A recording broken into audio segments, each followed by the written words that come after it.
오늘 우리에게 주시는 하나님의 말씀 요한복음 21장 15절부터 18절까지의 말씀입니다. 우리 함께 한 목소리로 읽겠습니다. 그들이 조반 먹은 후에 예수께서 시몬 베드로에게 이르시되 요한의 아들 시몬아 내가 이 사람들보다 나를 더 사랑하느냐 하시니 이르시되 주님 그러하나이다. 내가 주님을 사랑하는 줄 주님께서 아시나이다. 이르시되 내 어린 양을 먹이라 하시고 또 두 번째 이르시되 요한의 아들 시몬아 내가 나를 사랑하느냐 하시니 이르되 주님 그러하나이다. 내가 주님을 사랑하는 줄 주님께서 아시나이다.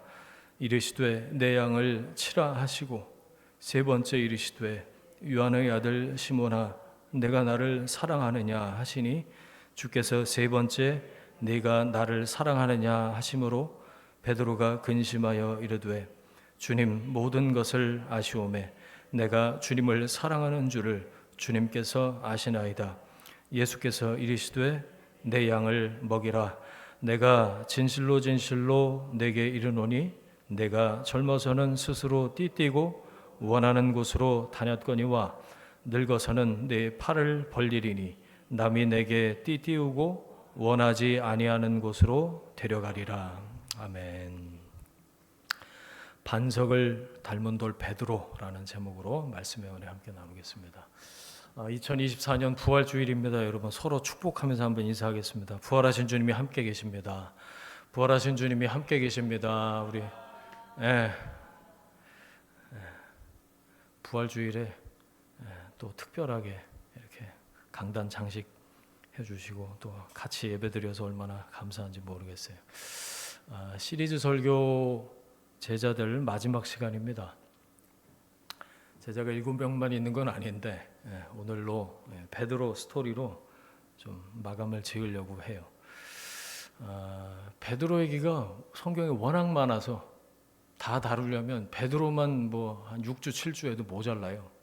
그래서 압축해서 이 베드로의 제자로서의 삶이 우리에게 어떤 의미인가 오늘 스토리 몇 개를 에피소드 몇 개를 좀 살펴보면서 그 안에서 하나님 우리에게 주시는 말씀을 듣길 원합니다. 안드레의 소개로 예수님 만났잖아요. 베드로가 예수님이 베드로를 보자마자 하신 말씀이 있어요. 기억나세요? 예수님이 베드로를 보자마자 하신 말씀 시몬아 너 게바라고 해라. 시몬은 원래 이름이고 예수님이 너 게바라고 해라. 이거 아람어로 돌이거든요. 그러니까 야 베드로 너 생긴 거 보니까 돌멩이 같구나. 야. 너 게바 해라. 돌 해라. 시몬 너 돌이구나. 그런데 이게 여러분 그냥 하신 말씀이 아니에요. 예수님이 갈릴리 어느 바닷가에서 뒹굴던 쓸모없어 보이는 돌멩이 하나를 주워다가 하나님 나라를 위해서 사용하시는 얘기가 베드로 스토리입니다. 그러니까 누구 얘기예요? 이건 베드로 이야기인 동시에 내 이야기인 겁니다. 여러분. 우리 얘기고 내 얘기예요. 베드로 얘기가. 왜요? 우리가 쓸모없는 돌이잖아요. 울퉁불퉁하게 생겼어요. 저만 그래요? 여러모로 뭐가 났어요. 어떻게 좋은 말로 하면 자연석이긴 한데 이 시몬이 다듬어져서 결국 오늘 설교 제목처럼 반석이신 예수님 닮은 돌로 쓰임받는 삶을 살게 된다. 베드로 하면 성격 얘기를 안 할 수가 없죠. 베드로 하면 딱 떠오르는 성격이 있으시죠? 일단 젖을 놓고 보는 다분히 충동적이고 감정적이고 그래서 열정적이고 역동적이고 뭐 이렇게 얘기할 수도 있는데 그래서 베드로는 유독 실수가 많았잖아요. 여러분 시몬이 베드로가 되기 전에 시몬이 예수님 만난 거잖아요. 시몬이 예수님 만났을 때는 처음 만났을 때 그때는 성공했을 때가 아니고 실패했을 때 만났습니다. 예수님을 만났어요. 내 힘으로 내 생각대로 잘 나갈 때가 아니고 실패를 통해서 주님을 만났다. 이게 중요해요, 여러분. 여러분은 주님을 언제 어디서 어떻게 만나셨어요? 저는 이제 가랑비에 옷 젖듯이 이렇게 모태신앙으로 살아왔기 때문에 저기 구원파가 얘기하듯이 너 언제 구원받았냐, 몇 월, 며칠, 몇 시, 몇 분 뭐 이렇게 물어보면 잘 몰라요. 근데 그게 중요한 게 아니죠. 예수 그리스도가 내 삶의 주인이시다라고 고백하게 된, 이렇게 자연스럽게 된 그런 과정이 제 안에 분명하기 때문에, 여러분, 우리가 잘 나가고 당당하고 부족함이 없을 때, 사람은 그럴 때 은혜를 구하지 않습니다. 은혜 없이도 잘 살거든요. 자기 논리, 똑똑함, 그게 있으면 잘 될 거라고 생각해요. 그러면서 예수 믿는 사람들은 뭐 하나님이 도와주시면 좋고 안 도와주셔도 말고 뭐 이런 식의 은혜가 고프지 않다. 그래서 저는 인생에 예상치 못한 실패, 낭패, 삐걱거리는 시간이 닥쳐오는 이유가 은혜가 고프지 않아서 하나님이 우리를 더 깊이 만나주시기 위해서 그런 모멘텀을 사용하시는 게 아닌가 생각해요. 우리는 실수하고 실패하고 넘어지고 스스로 당당하지 못하고 삐꾸 같고 이럴 때 주님이 찾아오셔서 만나주시는 은혜를 경험하게 되는 거죠. 시몬이 프로어부입니다. 밤새도록 그물질을 했어요. 프로가 밤새도록 자기 전공 일을 했어요. 그러면 뭐가 나와야 되잖아요. 그런데 그 시몬이 예수님 처음 만난 그 장면을 보면 물고기가 뭐 어디 단체로 휴가를 갔는지 한 마리도 못 잡아요. 그날 밤에. 하고 많은 날, 그 프로가 실패한 그 날에, 그날따라 예수님을 만날 게 뭐야? 가오 안석에. 예수님이 오셔서, 예수님인지도 몰랐죠, 처음에. 웬 이제 나사렛 출신 목수인 이제 30살 남짓된 청년이 와갖고 뭐 좀 잡았냐고 물어보는, 가오 안 서잖아요. 한 마리도 못 잡았어요. 이렇게 말하는 프로 어부의 그 심정을 한번 생각해 보세요. 거기다 대고 이를테면 이제 피쉬의 F자도 모르는 그런 거 같이 생긴 젊은 목수가 훈수를 두는 거예요. 저기 깊은 곳으로 가서 그물을 한번 내려보십시오. 그랬더니 여러분, 지금 여기서 누가 전문가죠? 물고기는 시몬이 전문이에요. 자, 그런데 여기서 중요한 건 뭐죠? 누가 창조주냐는 거예요. 누가 창조주냐. 그 물고기, 그 바다를 누가 만들었냐는 거죠. 그게 눈이 뜨이면 깊은 곳으로 가서 그물을 내리는 겁니다. 여러분, 내 전공은요, 주님의 전공 앞에서 세 발의 피입니다. 창조주 앞에 자존심, 이거 부릴 수가 있나요? 여러분, 이 말씀을 깨달으셨습니까? 실패를 통해서 예수님 찾아오시고 만나주신다. 여러분, 우리가 주님의 말씀에 순종하고 엎드릴 때 주님이 일하신다. 시몬이 처음 예수님 만났던 그 장면에서 우리가 얻을 수 있는 교훈이에요. 자존심 접으세요. 딱 접으세요. 그거 내 전공인데, 아니 그분은 창조주시라니까요. 저 젊은 목수 양반이 이야기하는 대로 그물을 깊은 데로 가서 그물을 배 오른편에 던져 넣었습니다. 그런데 웬걸요? 전혀 상상치 못한 일이 일어나잖아요. 그물 잡은 손이 묵직합니다. 아니 저 양반은 이걸 어떻게 알았을까? 그런 생각하지 않았을까요? 저 바닷속을 프로 어부인 나보다 더 잘 아는 저 사람이 혹시 내 마음속도 보고 있지 않을까? 예수님 처음 만난 시몬은 그런 생각했을 것 같아요. 그래서 시몬은 예수님 앞에 무릎을 꿇고 거기서 고백합니다. 뭐라고 고백하죠? 주여, 나를 떠나소서, 나는 죄인입니다. 베드로는 그 고백과 함께 배도 버리고 그물도 버리고 예수님 따르는 제자가 됐습니다. 그러고 보면요, 베드로가 실력이 없어서 고기를 못 잡은 건 아닌 것 같다. 저는 그 에피소드를 계속 들여다보면서 그런 생각을 했어요. 아니 사실 평생 어부 노릇하던 베드로한테 밤새도록 물고기를 한 마리도 못 낚았다. 그게 기적 아니에요? 그렇죠? 하나님이 이 예수님 만나는 기회를 주시려고 일부러 응? 베드로가 이렇게 금을 내리는 곳마다 이 물고기를 쫓으신 거 아닐까? 그런 생각했어요. 엉뚱한 묵상인가요? 베드로가 금을 던질 때마다 오른쪽 던지면 왼쪽으로 가라고 하나님이 물고기를 왼쪽으로 모시고, 성경에는 안 나와요. 저한테 이단이라고 그러지 마시고. 왜 그럴까요?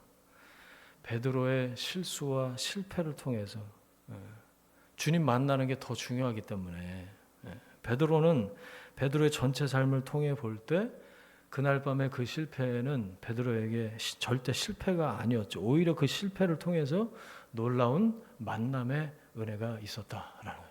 여러분, 그러니까 실패를 두려워할 이유가 없어요. 실수해도 괜찮아요. 주님 만나면 되는 거예요. 그 과정을 통해서. 지금 번번이 이 어부 베드로가 번번이 잡지 못하는 것처럼 헛구물질하고 혹시 여러 가지를 시도하고 생각하고 준비하고 계획하지만 실패하는 분들 계십니까? 누가 봐도 이거 내 전공인데, 전국에서 내가 제일 잘하는데 이상하다, 실패할 리가 없는데. 여러분, 그럴 때는 왜 하나님께서 내가 원하는 것을 쫓으실까 생각해 볼 필요가 있어요. 그건 그냥 일어나는 일이 아니에요. 내가 생각하지도 못하고 상상하지도 못하고 더 깊고 색다른 은혜를 주시려고, 더 주님 깊이 만나게 하는 그 은혜를 주시려고 그러시는 건 아닐까, 그런 생각을 했어요. 이 첫 번째 에피소드 본문을 보지 않았지만 이 내용은 다 아신다고 생각하고, 여기서 우리가 베드로의 삶에서 반복되는 세 가지 패턴을 볼 수가 있어요. 첫 번째가 실패고요, 두 번째가 고백이고, 그 다음에 사명을 받는 겁니다. 이 세 가지 단어를 어디다 적어 놓으세요, 여러분. 베드로의 삶, 그러면 실패하는 삶, 실수하는 삶, 덤벙덤벙거리다가 엉뚱한 이걸 하는 베드로의 삶을 보고, 두 번째는 그 과정을 통해서 예수님 앞에 고백하게 되는 에피소드들이 얼마나 많은지 몰라요. 그리고 마지막엔 사명입니다. 예수님께 자기가 걸어가야 될 길에 대해서 뚜렷하게 깨닫는, 그래서 이 전체 과정이 돌멩이가 다듬어져서 반석이신 예수님 닮아가는 그 과정이었다라는 거죠. 실패 얘기를 먼저 좀 몇 가지 살펴보려고 그래요. 누가복음 9장 한번 펴보실래요? 누가복음 9장에 보면 거기 33절, 누가복음 9장 33절 보시면, 저는 여기다가 베드로의 현실 도피라고 적어놨어요. 33절 같이 한번 읽어볼게요. 시작. 베드로가 예수께 여짜오되 주여 우리가 여기 있는 것이 좋사오니. 여러분, 이런 기도 해보셨어요 혹시? 저는 많이 했던 것 같아요. 한참 막 은혜 받을 때, 은혜 충만할 때 저는 그랬거든요. 출근하기가 싫어. 그냥 기도원에 처박혀 있고 싶어. 그럴 때 없으셨어요? 기도만 하고 성경만 보고 찬양만 하고 이러고 여기서 살고 싶다. 딱 이거예요. 주여 여기가 좋사오니. 그런데 해보니까 여러분, 사실 며칠 못 갑니다. 다 해보셔서 알잖아. 수련회, 부흥회 뭐 한두 번 해봐요. 우리가 며칠 못 가요. 해마다 여름 수련회 뭐 우리 청년들하고 했던 걸 기억해 보면 많이 가야 일주일, 약발이 일주일. 어떤 친구는 산에서 내려오면서 바로 약발이 떨어지는 그런. 여러분, 뭐냐면 현실 도피로 이어지는 은혜 체험은 절대 온전할 수가 없다, 그거예요. 체험이라는 산은 일상으로 내려오기 위해서 올라가야 됩니다. 거기서 우리가 살 수 없어요. 산 아래에서의 일상생활과 동떨어진 신앙, 이게 돌멩이 신앙이야.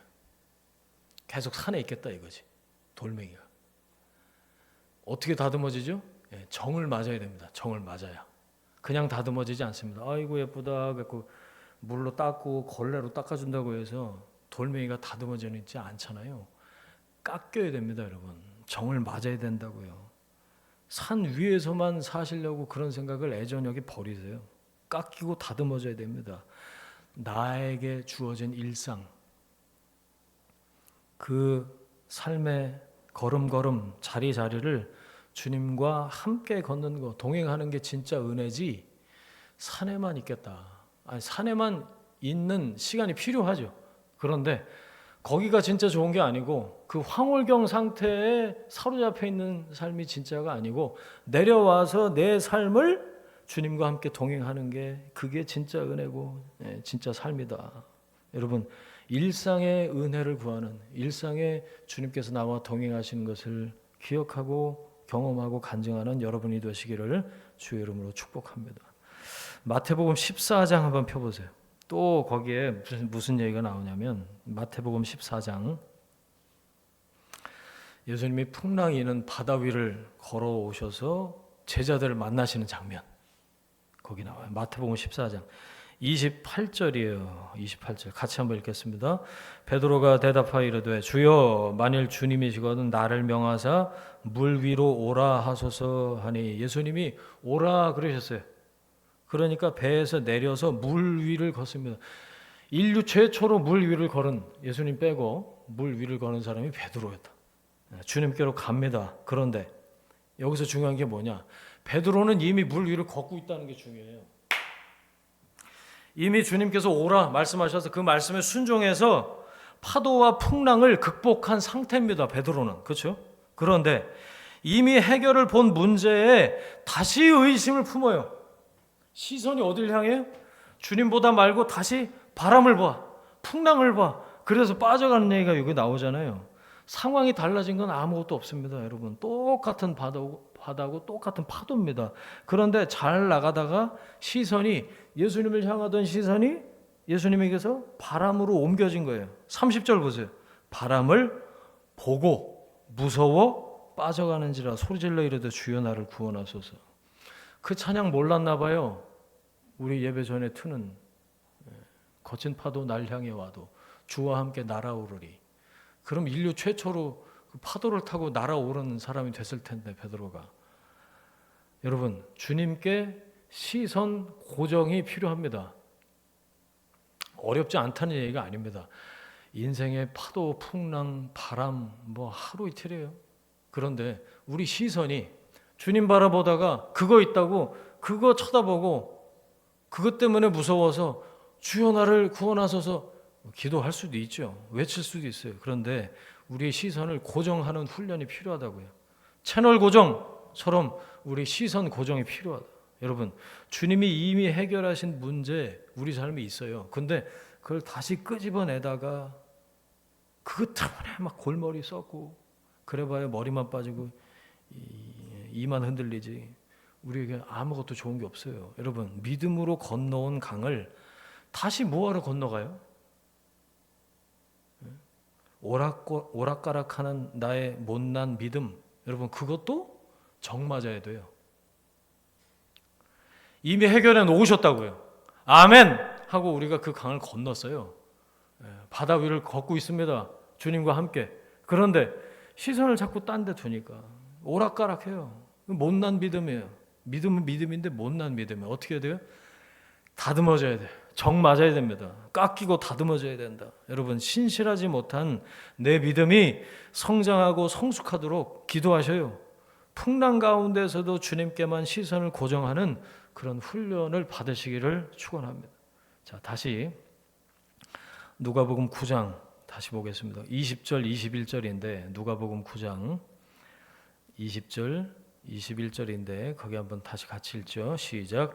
예수께서 이르시되 너희는 나를 누구라 하느냐? 베드로가 대답하여 이르되 하나님의 그리스도시니이다 하니 경고하사 이 말을 아무에게도 이르지 말라 명하시고. 이게 대표적으로 베드로가 잘 나가다 실수하는 경우가 여기 나오는데 얼마나 말이 빠른지, 행동도 빠른데 말도 빨라요. 칭찬받잖아요. 그런데 곧바로 예수님 십자가 지시면 안 돼요. 예수님 십자가 사건을 만류하다가 어떻게 되죠? 곤두박질 칩니다. 사탄아 내 뒤로 물러가라. 아니, 같은 곳, 같은 시각, 같은 사람이 하나님의 대변자가 됐다가 곧바로 사탄의 대변자가 돼요? 똑같은 혀가 한 번은 하나님에 의해서 또 한 번은 사단에 의해서 지배를 받습니다. 실수죠. 실패입니다. 예수님이 지적한 대로 이건 뭐냐면 자기중심적인 신앙생활이에요. 내가 볼 때 주님이 이런 분 맞습니다. 할렐루야. 그럴 때가 있고 또 한 번은 달라진 게 없어요. 근데 자기 생각에 예수님이 십자가 지시면 안 돼 지금. 이렇게 생각하는 자기 본유의 신앙생활. 하나님을 생각하지 않고 사람을 생각한다. 예수님이 그러셨죠. 뭐죠? 나를 한가운데 놓고 내가 기준이 된 신앙이에요. 그러니까 주님도 십자가 지지 마시고 나도 그거 지기 싫다 이거죠. 그래서 예수님 아무든지 나를 따라오려거든 자기를 부인하고 자기 십자가를 지고 나를 따르라. 이렇게 말씀하신 거예요. 너 좀 다듬어져야겠다. 주님 그렇게 말씀하신 거죠. 정 맞아야 돼요. 여러분 하나님의 뜻이 아니라 내 뜻을 내가 원하는 때에 이루기 원하는 기도 필요하지만 여러분 그 기도만 있다면 여러분 그거 다듬어줘야 됩니다. 그거 깎여야 됩니다. 은혜 받기 위해서가 아니고 예배는 하나님께 영광을 돌리기 위해서 먼저 그런 태도로 예배를 드려야 하나님이 받으시는 예배가 되는 거지. 예배를 통해서 내가 은혜를 받고야 말리라 사모하는 마음을 뭐라고 그러는 게 아니라 예배의 원래 목적은 내가 은혜 받는 게 아니고 하나님께 영광을 올려드리기 위한 예배라는 거죠. 자, 또 한 군데 찾아볼게요. 요한복음 13장이에요. 요한복음 13장 거기 세족식 나오잖아요. 예수님이 제자들의 발을 씻기시는. 다른 제자들은 발도 잘 내밀어 거기 보니까. 그런데 베드로 차례가 딱 되니까 거기 8절이죠. 발을 뒤로 빼면서 별나 하여튼 베드로 8절 보세요. 베드로가 이러되 내 발을 절대로 씻지 못하시리다. 나는 유독 더러워갖고 예수님이 손대지 마세요 이게 아니잖아요. 지금 명구스러운 거예요. 어떻게 스승님이 내 발을 씻기시냐고. 좋은 마음이긴 한데 자 보세요. 예수님이 대답하세요. 내가 너를 씻어주지 않으면 너하고 나하고 상관없다. 그러니까 또 뭐래요? 베드로가 9절 발뿐만 아니라 손과 머리도 씻어주소서. 주여 샤워를 시켜주십시오. 얘기한 거예요 지금. 자 근데 여기까지만 보면 이게 뭐가 문제가 되나 이런 생각이 드세요? 지금 여기가 무슨 자리죠? 마지막 만찬 자리예요 지금. 이게 말이 됩니까? 이미 목욕한 사람은 발밖에 씻을 필요가 없다. 그러면서 예수님이 결국 베드로의 발만 씻겨주잖아요. 그 앞으로 다시 가요. 베드로가 완전히 지 마음대로입니다. 저는 그걸 봤어요. 이 본문에서. 가슴이 뜨거운 건 알겠어. 스승님이 어떻게 제 발을 씻기십니까? 그러다가 너하고 나하고 내가 발 안 씻기면 너하고 나하고 상관없어. 그러니까 발뿐만 아니고 내 머리끝부터 발끝까지 싹 다 씻겨주세요. 밥 먹는 자리라고요 지금. 그렇게 말할 계제가 아닌데 자 보세요. 열정이 넘치는 거 누가 봐도 보여요. 그런데 전체를 생각하지 못하는 베드로의 모습이에요 지금. 앞뒤를 생각 못해요. 자기 식대로 유별납니다. 열정이 뻗쳐가지고. 여러분 이거는 예수님의 제자로서 다듬어져야 될 부분이다. 공동체 전체를 생각하고 공동체의 덕을 생각하고 내가 이렇게 말하고 행동하는 게 공동체 전체에 어떤 영향을 끼칠까 생각하고 판단해서 말하고 행동할 수 있어야죠. 베드로는 아직 그 갈릴리의 돌멩이인 것 같아요. 한참은 더 다듬어져야 될 돌이었다는 걸 볼 수가 있고 또 한 군데 베드로의 결정적인 실패가요. 마태복음 거의 마지막 장 26장에 나옵니다. 한번 펴보세요. 마태복음 26장 예수님께서 오늘 밤에 너희가 나를 버리리라 말씀하셨을 때 몇 절이에요? 거기 30 몇 절에 나중에 부활한 다음에 갈릴리에서 만나자. 사실 이게 더 중요한 건데, 그렇죠? 베드로는 오늘 밤 너희가 나를 버리리라 라고 예수님이 말씀하셨을 때 베드로의 반응 뭐였죠? 네 글자 호언장담. 33절 마태복음 26장 33절 같이 읽습니다. 베드로가 대답하여 이르되 모두 주를 버릴지라도 나는 결코 버리지 않겠나이다. 자, 이거를 주변에서 듣던 제자들의 입장에서 한번 보세요, 여러분. 33절을. 졸지에 배신자가 된 겁니다, 이미. 베드로의 말 때문에. 왜? 모두 주를 버려도, 주님, 이놈의 새끼들 다 버려도 저는 주님 따르겠습니다. 그 옆에서 듣고 있던 제자들이 뭐가 되는 거예요? 아무 소리도 안 하고 아무 반응도 안 했는데 베드로가 그 말한 것 때문에 졸지에 배신자, 잠정적인 배신자가 돼버린 거예요. 주님, 이 인간들은 다 믿을 수 없는 놈들이지만 나는 다릅니다. 물론 여기서도 뜨거워요. 베드로의 열정은 뭐 가히 따라갈 사람이 없는 것 같습니다. 그러나 베드로는 지금 제자 그룹을, 이 공동체를 리딩할 준비가 전혀 안 돼 있습니다. 우리가 주님을 따르겠습니다 이렇게 말하는 것도 아니고, 모두 다 주를 버려도 제가 주님 끝까지 따르겠습니다 이렇게 말하는 게 뭐예요? 이거 끝나고 나서 한따까리 했을 것 같아. 너 일로 와봐, 베드로, 너 아까 그렇게 말하는 게 말이 돼? 뭐 이렇게 안드레가 멱살 잡지 않았을까? 오늘 밤 너는 다 굴기 전에 3번 나를 모른다고 할 거다. 그러셨더니 베드로가 한 유명한 말, 죽을지언정, 그 기억나시죠, 여러분? 누가복음에는 그 표현이 뭐라고 나오냐면, 감옥에도, 죽는데도 내가 같이 갈 준비가 돼 있습니다 이렇게 나와요. 그게 뭐죠? 의리의 사나이예요. 의리의 사나이. 베드로는, 저는 처음부터 지금까지 진심이었다 그렇게 생각해요. 베드로는 진심이었을 겁니다. 하지만 준비는 안 돼 있다. 진심이지만 준비는 안 된 제자. 자기 결심과 자기 의지를 믿었던 사람. 그래서 어떻게 되는데요? 그 뒤에 아시죠? 지난 주간 우리 함께 묵상했습니다. 겟세마네 동산 가서 잠만 찾합니다. 졸았다고 거기 나온 것 같아요. 예수님은 땀이 핏방울이 되게 기도하시는데 그 옆에서 가까이에 돌 던질 만큼, 그 표현 보셨어요? 돌 던질 만큼. 그러니까 그거는 소리도 들렸다는 거예요. 3명의 제자는, 그 중에 베드로가 있었잖아요. 베드로 잠만 잤어요. 호언장담하면 뭐해? 예수님을 모른다고 부인하기 전에 베드로는 자기 부인에 실패합니다. 예수님과 함께 감옥에도 같이 가고 십자가도 지고 죽을 각오는 돼 있는데, 당장은 졸린 걸 어째? 당장은 피곤한 걸 어째? 당장은 못 견디겠는 걸 어째?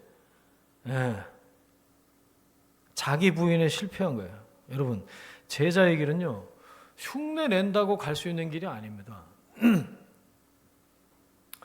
저렇게 하면 되나 보다, 그런 거 없어요, 여러분. 호언장담만으로, 불끈 쥔 주먹만으로 갈 수 있는 길이 아니다라는 거죠. 예수님이 가신 길, 땀이 피처럼 쏟아지는 기도가 없이는 못 간다. 자기 십자가를 지고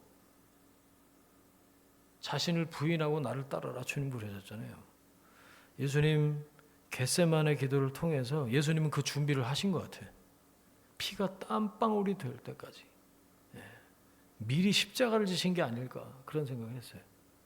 내 원대로 마옵시고 아버지의 뜻대로, 아버지의 원대로 되길 원합니다. 여러분, 기도가 거기까지 가려면 얼마나, 어떤 과정이 필요할까요? 그걸 왜 보여주셨을까요? 베드로, 너도 그 과정을 거쳐야 된다. 거기서 베드로는 베드로 개인만이 아니라 제자 그룹 전체, 그리고 이 말씀을 듣는 우리 그리스도인 전체에게 주시는 말씀인 것 같아요. 베드로가 그 기도를 가장 가까이에서 들었어요. 아버지의 뜻대로 되길 원합니다. 베드로가 배웠을까요? 베드로가 깨달았을까요? 이 베드로 스토리는 우리 몇 가지 에피소드를 봤는데, 복음을 깨달았는데 그럼에도 불구하고 실패하고 실수하고 거듭해서 넘어지는 나의 모습을 참 많이 닮았다, 그런 생각을 합니다. 여러분이 베드로다 그런 얘기가 아니라 저는 저한테 그렇게 적용이 됐고, 여러분 몇 가지 에피소드를 봤는데 이 안에 내가 실패하고 넘어지고 실수하는 모습하고 비슷한 모습이 베드로한테도 있었네. 이렇게 적용이 되면 되는 거죠. 이 쓸모없는 돌이 쓸모가 없잖아요. 지금까지는 하나님 나라를 위해서 쓰임 받으려면 깨지고 부서지고 다듬어지는 과정이 반드시 필요했다 이거죠. 갈 길이 멀어요. 받아야 될 훈련이 한두 가지가 아닙니다. 여러분 어떤 게 좀 깨지고 부서지고 가루가 되고 다듬어져야 될까요? 생각해 보세요. 이 좁은 속부터 부서져야겠습니다. 옹졸해 갖고.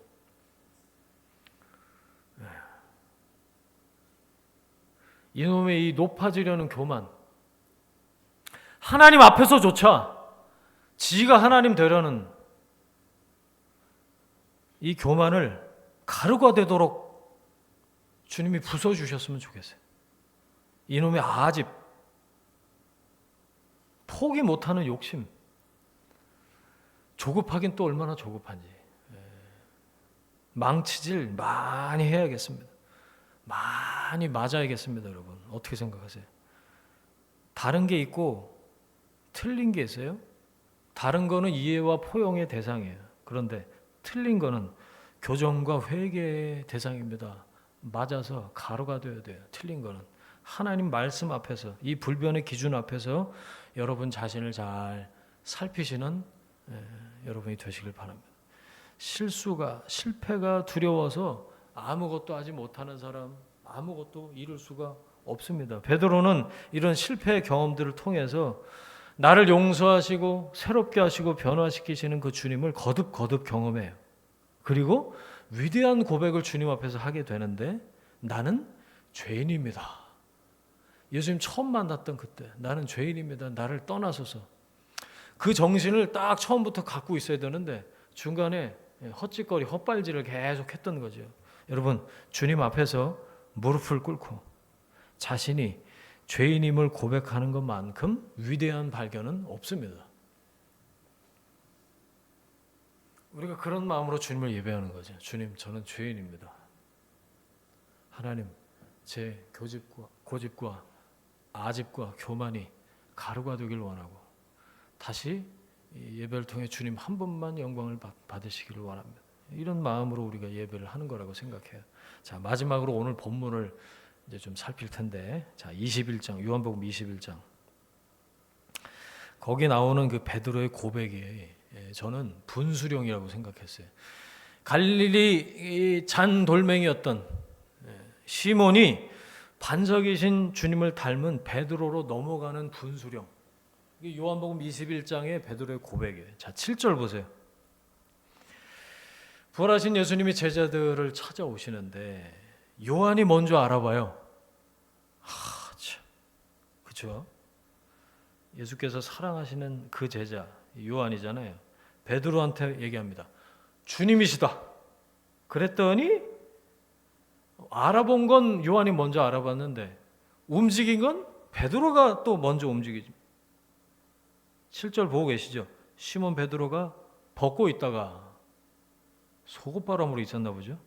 주님이라 하는 말을 듣고 겉옷을 두른 후에 바다로 뛰어내리더라. 뒤에 보니까 그 몇 규빗 이렇게 나오잖아요. 그 환산해 보니까 한 100m, 90m 그 바닷가에서 떨어진 그 뛰어내려도 뭐 5분이니까 수영도 했겠고 할 수 있었겠고 그러니까 어쨌거나 주님이시다. 그 말만 듣고 베드로가 먼저 풍덩 점핑을 한 겁니다. 그 위에 2절 보세요, 여러분. 7명의 제자가 있었어요. 그 자리에. 요한복음 21장 그 부활하신 예수님을 마지막으로 만나는 그 자리에 7명의 제자가 함께 있었는데 자, 열정은 단연 베드로. 따라갈 사람이 없습니다. 나머지 6명 가라. 베드로가 최고. 열정은. 자, 그 뒤에 보세요. 10절. 예수님이 지금 잡은 생선을 좀 가져오라 이렇게 말씀하세요. 11절 보니까 베드로가 그물을 육지에서 끌어올립니다. 이게 참 기가 막힌 게 여러분 베드로가 그물을 끌어올리는 그 장면이 시몬이 예수님 처음 만났던 그 장면하고 일치해요. 그렇죠? 처음 부름받았던 그날 실패하고 나서 프로 오브 시몬이 실패하고 나서 목수 청년의 말을 듣고 깊은 데로 가서 오른편에 던졌더니 물고기를 낚았던 그날하고 거의 흡사한 깊은 곳에 그물을 내렸던 그날이 생각이 났을 거라고요. 그렇죠? 자, 보세요. 그 다음에 11절 보고 계시죠? 153마리. 그래서 모나미 회사에서 자기 볼펜에다가 153 적었다는 거 아니에요. 뭐 사업할 분들 153. 근데 여기서 모나미 153이 중요한 게 아니고 더 중요한 건 뭐죠? 바로 그 뒤에 보세요. 그물이 찢어지지 않았다. 이게 진짜 중요해요, 여러분. 이게 뭐냐? 여러분, 주의 말씀에 순종하면 로스가 없다는 거예요. 주의 말씀에 순종한 결과는 결코 손해가 아니라는 겁니다. 그물이 찢어지지 않습니다. 150여 마리 잡혔어도 그물이 찢어지지 않았다. 이게 중요한 거예요. 주의 말씀에 순종한 결과는 결코 손해, 손실, 로스, 마이너스가 아닌 줄 믿습니다. 그 열정에다가 대고 주님께서 부활하신 주님이 베드로 만나서 그물이 찢어지지 않게 하신 놀라운 성과를 얻게 하신 이걸 또 축복을 보게 돼요. 그런데 여기서 진짜 눈물 없이는 볼 수 없는 장면이 12절이라고 저는 생각을 했는데 보세요. 와서 조반을 먹어라. 빨간색으로 돼 있죠. 거기 밑줄. 눈물 나는 장면 아닙니까, 여러분? 그 앞에 베드로 스토리를 쭉 아는 분들은 와서 조반을 먹어라. 눈물 나는 장면이에요. 부활하신 주님이 배신 때리고 도망간 제자들 찾아오셔서 아침상을 차려놓고 기다리고 계셨던 거예요. 그러니까 제자들이 낚아온 그 물고기 말고 예수님이 손수 준비한 물고기하고 숯불하고 떡이 이미 있었어요. 저는 여기 나오는 떡이 왜 이렇게 가래떡처럼 보일까요? 가래떡을 먹고 싶어서 쑥떡이 아니고 이렇게 이 설날 잘라 먹는 그 가래떡 있잖아요. 흰색. 성경에 가래떡이라고 안 나와. 근데 숯불 위에 예수님이 이 고기는 아마 요즘도 잡히는 그 베드로 고기 되게 맛없대요. 가서 혹시 갈 일 있으시면 사 먹지 마세요. 간 사람마다 그거 먹고 맛없다고 뭐 얘기하더라고. 어쨌든 무슨 고기가 됐던 간에 떡과 숯불 이게 중요한데 자 9절 보세요. 육지에 올라와 보니 숯불이 있는데 생선도 넣고 떡도 있더라. 그렇죠? 자 근데 여기서 중요한 게 베드로가 그 광경을 보면서 무슨 생각을 했냐는 거지. 베드로 입장에서 좀 보셨어요? 예수님이 밤새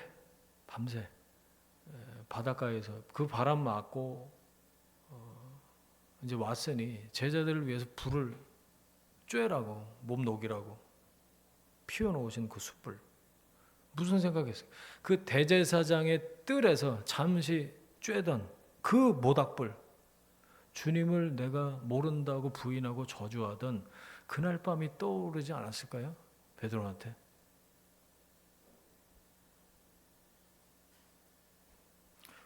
보니까 12절 보니까 주님이신 줄 모두가 다 알아봤대요.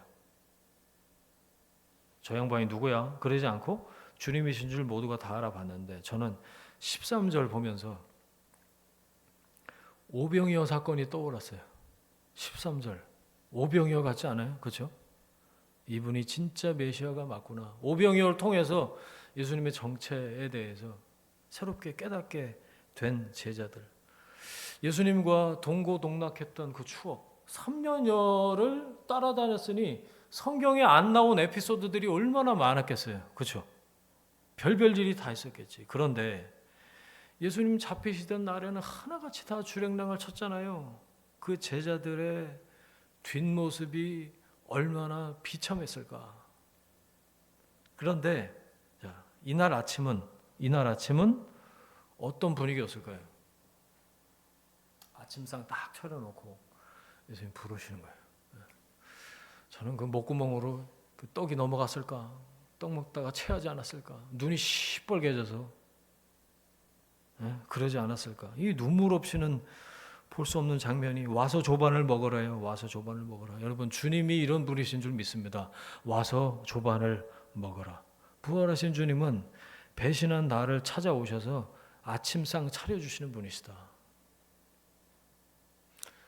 여기 저기 주부 여러분, 아침상 차리는 게 제일 힘든 거 아시죠? 일찍 일어나야 돼. 한 인간은 쿨쿨 자고 있는데 난 일어나서 차려야 돼. 그게 아침상이에요, 여러분. 미리 준비하지 않고는 뭐 다른 상도 마찬가지겠지만, 여러분 내가 여기 나오는 제자들이라고 생각을 한다면 계속 배신하잖아요. 모른다고 하고 모른 척하고 은혜를 그렇게 많이 받았는데도 체험도 했는데 일상에서는 계속 예수님과 상관없는 사람처럼 살아. 하나님 믿지 않는 사람처럼 생각하고 말하고 행동하고. 여러분 그래도 주님은 찾아오셔서 밥 먹자고 하시는 분이세요. 할렐루야. 이거 얼마나 은혜가 돼요. 밥 차려라. 주님 그런 분이 아니시고 밥 차려놨다고, 한술 뜨자고, 내가 너를 위해서 준비했다고. 주님은 여기다가 이렇게 밥숟가락하고 젓가락하고 포크하고 나이프하고 쥐어주시는 분이신 것 같아. 와서 조반을 먹어라. 이게 은혜진 뭐, 그렇죠? 은혜를 기억하라 라고 하시면서 은혜를 베풀고 계신 거다, 그렇게 생각했어요. 여러분 주님이 내 삶에 나에게 차려주시는 이 아침상의 은혜가 충만하시길 축원합니다. 그분을 이전보다 더욱 깊이 알아가는 과정으로서의 식탁인 거예요, 이게. 그래서 식탁 교제가 중요해요. 같이 밥 먹는 거. 예수님과 베드로의 마지막 대화를 살펴보겠습니다. 그래서 말씀을 정리할게요. 자, 15절이에요. 15절. 그들이 조반 먹은 후에 예수께서 시몬 베드로에게 이르시되 요한의 아들 시몬아, 내가 이 사람들보다 나를 더 사랑하느냐? 이르되 주님 그러하나이다. 내가 주님을 사랑하는 줄 주님께서 아시나이다. 이르시되 내 어린 양을 먹이라 하시고. 이거 많이 보셨죠? 이 세 번이 표현이 약간씩 다르게 해갖고 세 번이 반복이 되잖아요. 그래서 세 번 부인한 것에 대한 예수님의 세 번 카운터, 사랑 고백을 듣기 원하시는 그런 질문이다, 뭐 이런 해석도 있는데 뭐 그렇게 해석할 수도 있겠죠. 저는 여기서 근데 중요한 거는 예수님이 베드로를 뭐라고 부르셨냐 하는 거예요. 시몬아, 요한의 아들 시몬아. 원래 이름으로 부르세요. 예수님이 시몬 너 게바해라, 너 돌멩이 해라, 이렇게 처음 부르셨던 그때를 회상하게끔 예수님이 그때로 베드로를 시몬인 때로 다시 되돌리시는 거예요. 시몬아, 원래 이름으로 부르십니다. 네가 돌멩이였던 걸 기억하라 이거예요.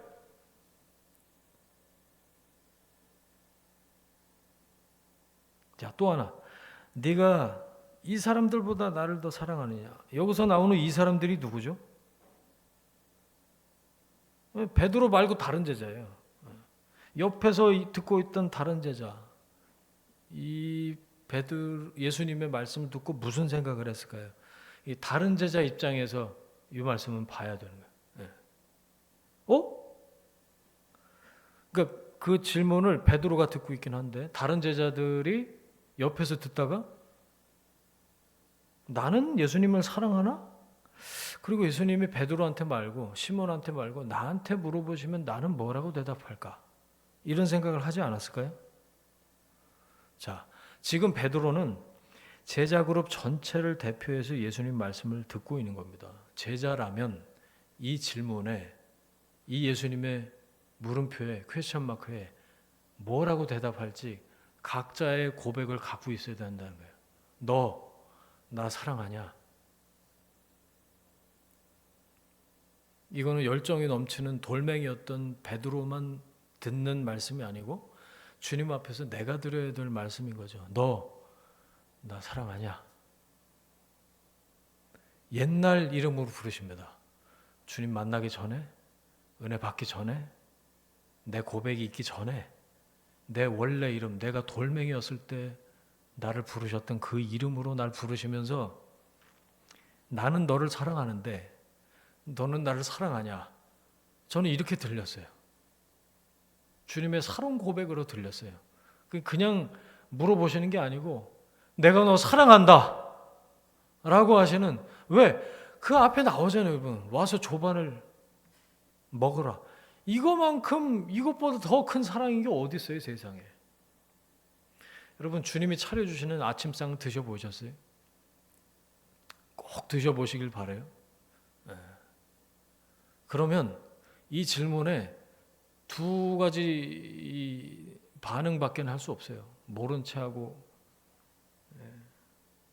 그 예수님 부인하고 도망갔던 베드로처럼 행동을 하거나, 아니면 부활하신 예수님 앞에서 자기가 얼마나 큰 은혜를 받았는지 다시 기억하고, 주님이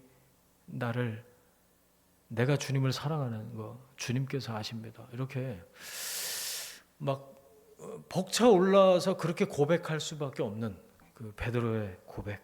전 두 가지 반응밖에 없다, 그런 생각이 들어요. 이거는 지금 예수님이 책망하시는 게 아닙니다. 사랑이 뚝뚝 묻어나는 예수님의 사랑 고백인 거죠. 저는 이 베드로가 기어 들어가는 목소리로 대답했을 것 같아요. 기어 들어가는 목소리로. 지금 전혀 당당할 수가 없는 상황이잖아요, 그죠? 주님, 제가 주님 사랑하기는 하는데 내 사랑이 어떤 사랑인지 주님이 잘 아시지 않습니까? 결정적일 때 등을 돌리는 사랑입니다. 제가 그런 인간인 거 주님 아시지요? 결정적일 때 제가 주님께 등을 돌렸습니다. 사랑 안 하는 건 아니에요. 그런데 그 사랑 가지고 끝까지 제가 주님을 따르지 못했습니다. 그런 사랑인 줄 주님이 아십니다. 이렇게 고백하는 거죠.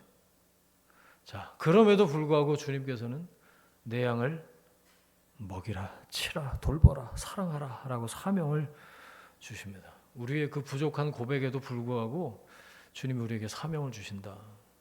여러분, 하나님 나라를 위해서 여러분을 쓰기를 원하신다라는 거예요. 그리고 주신 말씀이 18절이에요. 마지막인데 18절 같이 읽습니다. 시작. 내가 진실로 진실로 내게 이르노니 내가 젊어서는 스스로 띠띠고 원하는 곳으로 다녔거니와 늙어서는 내 팔을 벌리리니 남이 내게 띠띠우고 원하지 아니하는 곳으로 데려가리라. 여러분, 사도행전에 나오는 그 성령 받은 베드로 모습 아시죠? 초대교회를 세우는데 혁혁한 공을, 지대한 공헌을 합니다. 어부가 설교를 잘하면 얼마나 잘했겠어요, 어부가. 그런데 한 번 설교하면 막 3,000명, 또 한 번 하면 5,000명. 이 말이 됩니까? 이 말이 안 되는 거거든요. 베드로가 한 게 아니라는 겁니다, 이게. 성령이 베드로를 사용하시는 거지 베드로가 한 게 아니다. 베드로 찬양받기 합당한 베드로가 아니에요, 여러분. 갈릴리 돌멩이 게바가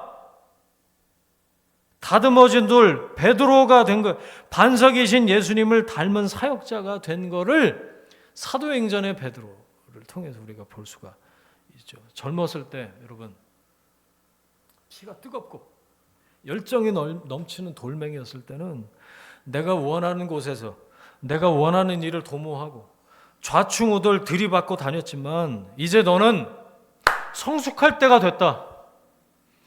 예수님이 베드로에게 마지막으로 하신 말씀이에요. 내 두 팔을 벌려야 할 거야. 다른 사람이 내게 네가 원치 않는 옷을 입힐 거야. 원치 않는 곳으로 너를 데려갈 수도 있어. 이 말씀대로 됐어요. 그래서 죄수의 옷을 입고 십자가에서 두 팔 벌리고 거꾸로 매달려서 베드로가 순교했잖아요. 자, 베드로의 일생을 한 문장으로 이렇게 말할 수 있습니다. 처음에 말씀드렸던 거 기억나세요? 실패, 고백, 그리고 사명. 그래서 갈릴리에 뒹굴던 쓸모없는 돌멩이 게바가 반석을 닮은 돌이 됐어요. 여러분, 실패와 실수는 주님께 전혀 문제가 되지 않는다. 할렐루야. 깨닫고 돌이키면 되세요. 여러분, 그렇게 하시면 되는 거예요. 내가 죄인인 것을 고백하고 다시 주님 따르기 위해서 무릎으로 나아가면 반드시 하나님의 영광을 위해서 쓰임받는 삶을 살게 될 줄로 믿습니다.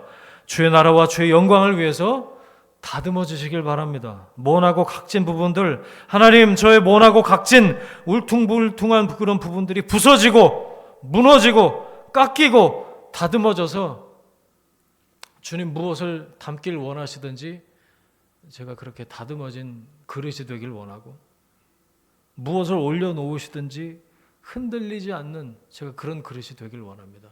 흔들리지 않는 견고한 믿음의 사람이 되게 하시옵소서. 그런 기도 드리시면 좋겠어요. 무엇보다도 여러분, 이 모든 과정을 베드로가, 돌멩이가 반석 닮은 돌이 된 시몬이 베드로가 된 이 모든 과정을 이끄신 그 성령의 인도하심에 여러분들도 이끌리시길 바라요. 그래서 하나님의 사람, 그리스도인, 제자로서 하나님 앞에서 부끄럽지 않은 그런 삶을 사는 여러분이 되시길 주의 이름으로 축원합니다. 아멘. 함께 기도하겠습니다. 이 시간에 깨달은 말씀 붙잡고, 주님 이렇게 기도했으면 좋겠는데, 주님 제가 돌멩이입니다. 저를 다듬어서 사용해 주시옵소서. 반석이신 주님을 닮기를 원합니다. 실패에도 불구하고 찾아오시는 주님을 향해서 내 중심에서 사랑을 고백하기를 원합니다. 주님 거룩하게 바꾸셔서 아름답게 저를 쓰실 줄 믿습니다. 하나님 나라를 위해서 쓰임 받기를 원합니다. 합심해서 한번 기도하겠습니다. 함께 기도합니다. 하나님 아버지 감사합니다. 베드로의 스토리를 함께 묵상하고 말씀을 나눴습니다. 주님 우리 각 사람에게 깨닫게 하신 성령으로 말씀하신 그 말씀을 우리가 붙들고 붙잡고 이 시간 기도하며 나아갑니다. 주님 우리가 개바입니다. 주님 제가 돌멩이입니다. 다듬어지고 부서지고 무너지고 깎이고 하나님 앞에서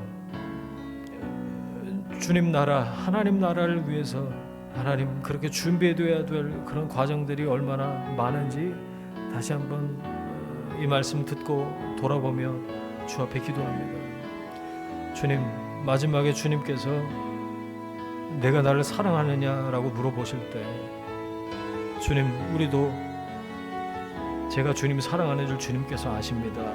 떨리고 당당하지 못하지만 나를 향한 주님의 사랑을 깊이 깨닫고 주님께 그렇게 사랑을 고백하고, 그래서 주님께서 원하시는 그 성숙한 단계까지 나아가 주님 따르는 믿음의 사람들 될 수 있도록 인도하여 주옵소서. 역사하여 주옵소서.